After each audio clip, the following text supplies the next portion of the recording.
Prince Harry, 36, and Meghan Markle, 39, shared their joy at welcoming a daughter Lilibet Lily Diana Mountbatten Windsor to the world on Sunday.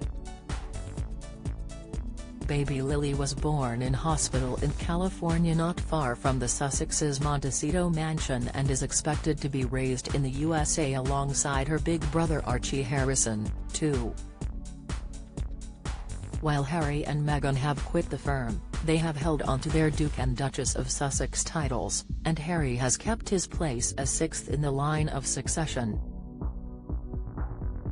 Harry's son Archie is seventh in line to the throne and Lilibet is eighth, but they will shift up a spot, as will Harry when Prince Charles, 72, becomes king. Upon Charles' accession to the throne, Archie will become sixth in line, which will make him subject to new royal rule if he ever chooses to marry. Before 2013, a 1772 Royal Marriages Act meant that all royal family members had to seek permission from the presiding sovereign in order to marry. However, this piece of legislation was updated in 2013 to apply to just the first 6 royals in line to the throne. If Archie is sixth in line by the time he chooses to marry, then he will have to ask Prince Charles, who will then likely be king, permission to do so. Constitutional expert Ian McMartin explained, prior to the Succession of the Crown Act 2013 all descendants of George II, under the terms of the Royal Marriages Act 1772, unless the issue of a princess who had married into a foreign royal family, had to obtain the sovereign's permission to marry in order to retain their rights in succession.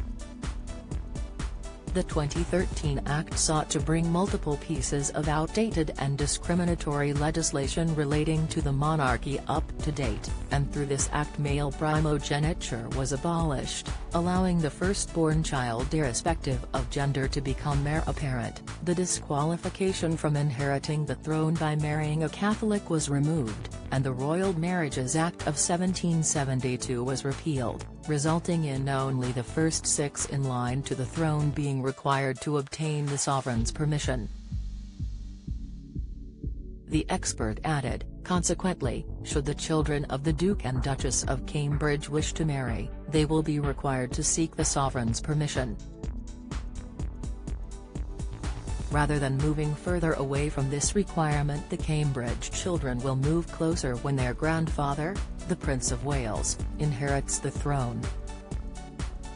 Indeed, with this movement, as things presently stand, it might be anticipated that the Duke and Duchess of Sussex's son, should he marry, will have to seek the sovereign's permission unless one of his 3 cousins marry and have children first, as he will be sixth in line when his grandfather is king.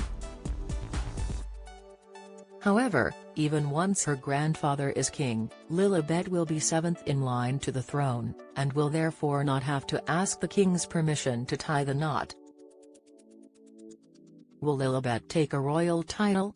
As the Queen's 11th great-grandchild, baby Lily was not granted an HRH-style or royal title at birth but will get one when her grandfather Prince Charles takes the throne.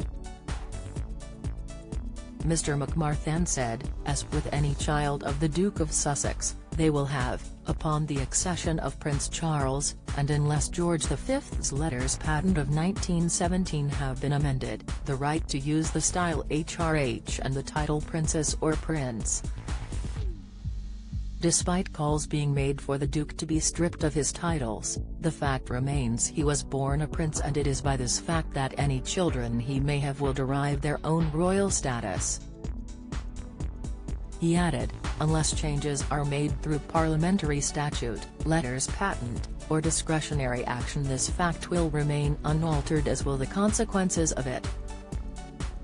Presently there is no modern-day precedent for stripping a person born with royal style and title of same. At the time of Edward VIII's abdication it was determined that whilst he might abdicate as king-emperor, it was not competent to conclude that he could abdicate his royal status. This fact was evidenced in him reverting to being HRH Prince Edward, before being created Duke of Windsor. Harry and Meghan have not been back to the UK as a family since they quit the fold in March 2020. However, there are hopes they could return to Britain with their 2 children for the Queen's Platinum Jubilee next June.